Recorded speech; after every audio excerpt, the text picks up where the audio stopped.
Hi everyone, thank you so much for attending the RES 13 Raas Reboot costume session.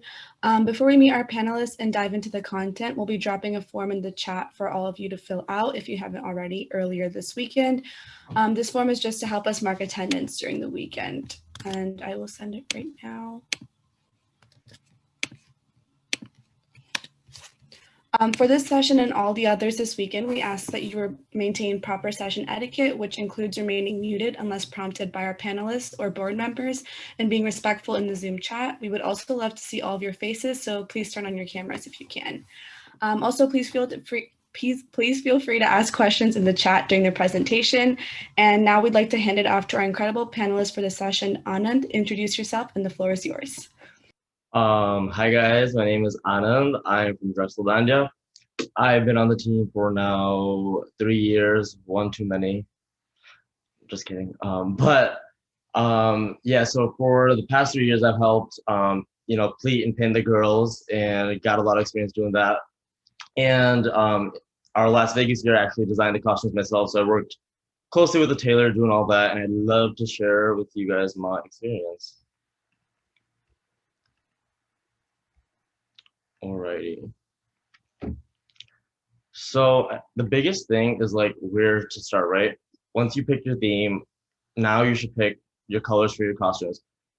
People usually have a color or two that they know they want to use, but the most important thing comes like where to put those colors. Try to pick a color scheme with 2 or 3 colors, and then build from there. And next thing, once you have that, find a tailor. Find a tailor in India, and then make sure someone on your team who is fluent enough to speak to the tailor, talk to them, check in with them like every couple weeks, make sure the costume is how you want it to look. Just talking about color scheme, I think these two teams here did a really well job picking colors. So I usually suggest picking 3 colors in a color scheme. Pick 2 in the same family and 1 contrasting. So here with the model, they use their teal and their green, which is in the same family, and then they use their red to contrast, and same thing with DSD with 2 shades of blue and the orange. Now, the biggest thing also is the girls' dupatta should never match the guy's top. Why is that? If you have everything matching on stage, you put out one big blob of a color, your formations are just going to look like a blob. You want to use your costumes to your advantage because obviously it's a part of the whole dance. These costumes as well. So as you can see, the red and white ones are the ones that I designed for my team in the past season. I used red and teal because that was our theme, and the Las Vegas sign that went really well. And we used white to contrast it to give it that third color. As you can see, the boys' tops are completely separate from the girls' outfit, just to give that separate color. And also with Raga and Drexel here, we both use theme incorporation in our costumes. And if you have a theme that you know you can incorporate, a great way to do that, girl's skirt border, or even like the guy's top border, you can put your little theme incorporation right there. Also, when you order costumes from your tailor, try to ask for a waistband. And ask for a Velcro waistband. It's usually not too much extra. They can do that easily for you, so that way you don't have to worry about doing the foil tape. But in case you guys are using costumes already and don't have the waistband, foil tape is a great way to make sure you secure all of your dupatta and everything in when you're dancing. And going along with that, when talking about like fabrics and stuff to your tailor, make sure you don't use cotton. Cotton is a huge no for dance costumes just because 1, it's very heavy, and 2, it's gonna absorb your sweat and it's gonna show and it's gonna stay. It's not gonna dry up well. Other than that, your fabric just depends on your price range, right? Make sure you talk to your tailor. They'll usually tell you how much it is per meter. Now ask also to your tailor how many meters each costume is gonna take. Indian tailors usually are really annoying with telling you the price of the costume, and for us, that's a huge thing because money isn't just out there for our costumes. So make sure you ask and make sure you do those calculations on your own. Like, okay, like this fabric is whatever 400 rupees a meter. If the girl skirt needs like 3 meters, you do all those calculations on your own to make sure your costumes don't end up being too expensive. Another important thing is measurements, especially the shoulder and armhole measurements for costumes are really, really important.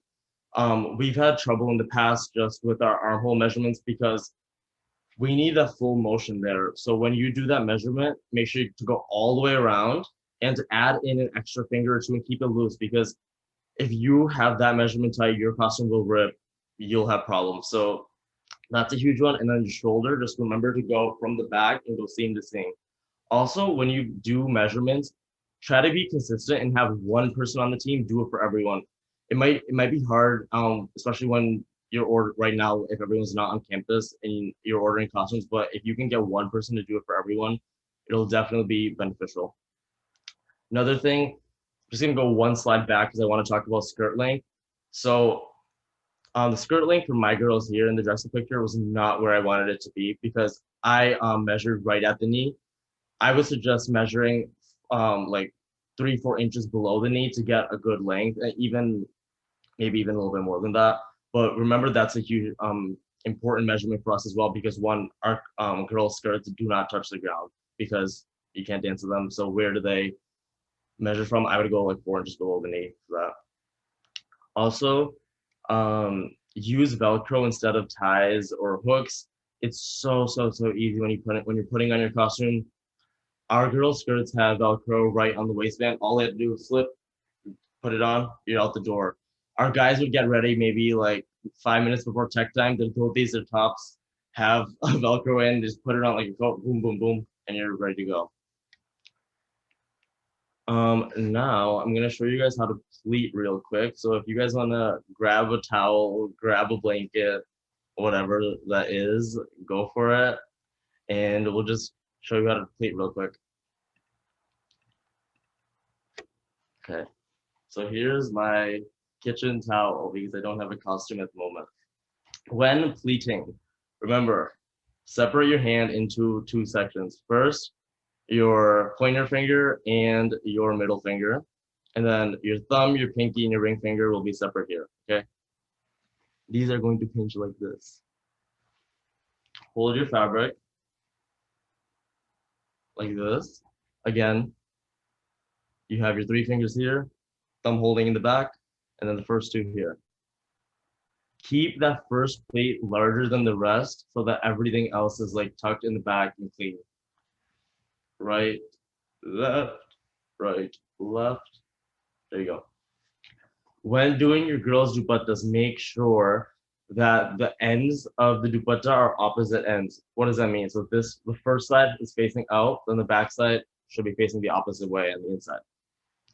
Your girls' dupatta will go on their right shoulder, and that first pleat, the one on top, should be facing outwards, facing off their shoulder, and the one on the inside will be facing inwards. I wish I had a costume to show you guys right now, but I also think it would be boring just for you to watch me pleat. But moving on. Sorry. Moving on, just to talk a little bit about, so now that you have your costume, it's on, it's pleated, it's ready to go, what else is there left to do? Next, important part is getting the pinning right on the head.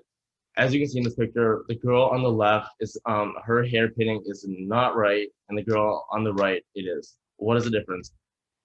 The one on the left, when she does head movements, that dupatta is coming off of her head. Why? Because she doesn't have excess all the way across. I know most teams do that. That's kind of like redundant for me to even say. But a little trick that we can use here is if you guys have black headbands for the girls, like stretchy black headbands, have them put them on their hair first, and then when you pin your dupatta into the hair, into the headband as well. And let me tell you, it will not come off throughout the entire performance. Another thing here, just talking in terms of full costume look, you have your, what is it called? Foil tape around your wrist, foil tape around your legs, makeup for eyeshadow, go something crazy.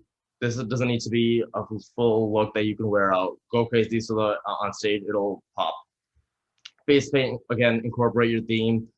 We did the like suits from the cards to match the skirt as well. Be creative there. Um, Other than that, oh yeah.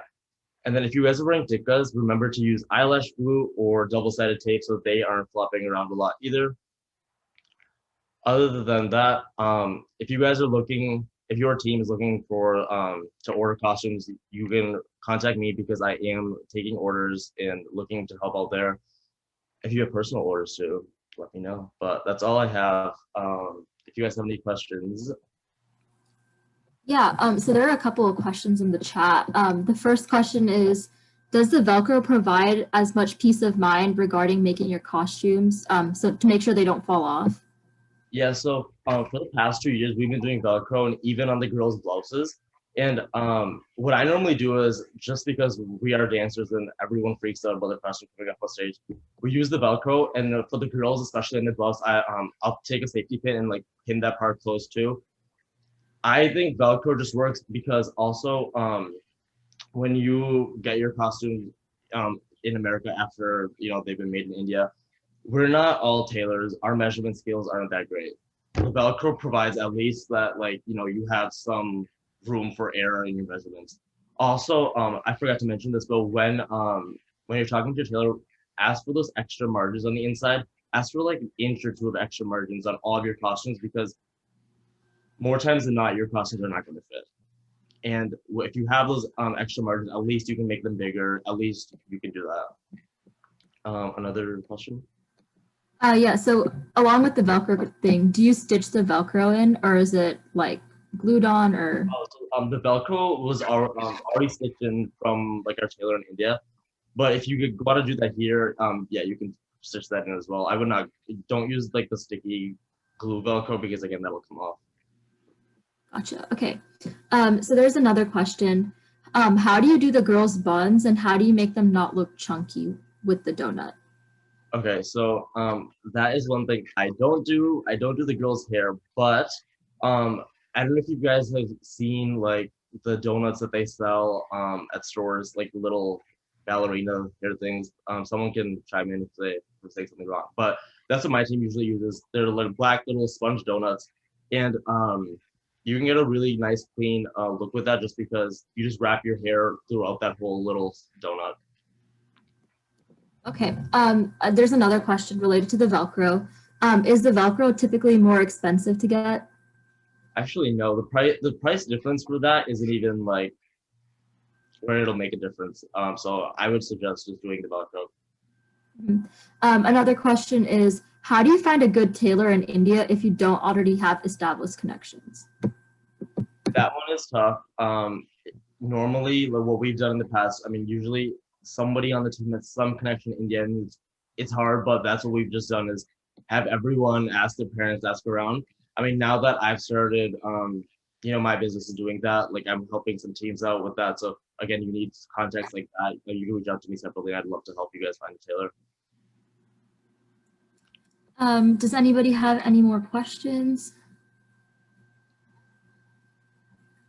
Okay, so this says, with DSD, the photos look good, but when they're dancing, it seems like the guys and girls blended. Do you know how to fix that? If they're talking about this year, then here, let's go back to the slide. Okay, I honestly don't think the guys and girls blended at all this year, but if you you think that they did, one thing you can avoid doing is that then with your color scheme, have it be more separate like the Drexel costumes where the guys are color is completely different than the girls costumes. A good way to balance your colors out, I wanted to have the blouse be the same color as the dhoti. That way that the blouse is on top and it's going to be covered most of it. So what's showing is just the sleeves, and the guys it'll only show right the little legs will just show that little bit of red. To balance it out like that so that the girls dupatta and skirt match, and then they'll be completely separate from the guys. But I personally don't think that this would have blended in too much just because they are still separate, because the peach will show on top for the girls and the blue will show on top for the guys. Another question. Does anybody have any more questions? Extremely off topic, but thoughts on changing the style of costumes? Wait, thoughts on changing the style? Okay, yeah. So this is something I kind of want to experiment experiment with this next season. I don't want to give away too much, but I'd love to see a team do long sleeve blouses. I know India has this new stretchy material that they're using with blouses. So if some girls want to do some long sleeve blouses, I would love to see that. I also love when UConn and I think other teams have used pants instead of dhotis. I think that gives a really nice, crisp, clean look. Also, another way you can play games or have some fun with your costumes is the pleating. I know everybody does Gujarati style pleating. Take a risk. Do it the other way for a comp. Something else the weekend as a circuit can change in costumes. The buns. If you want to do a low bun back here, put some jasmine flowers around and secure that in. Do that. But other than that, I feel like with Raas costumes, there's not much changing you can do just because it is a traditional way. I feel like most changes you've already seen. Like, look at all the different colors. Look at all the theme incorporation. There's already so much change going on.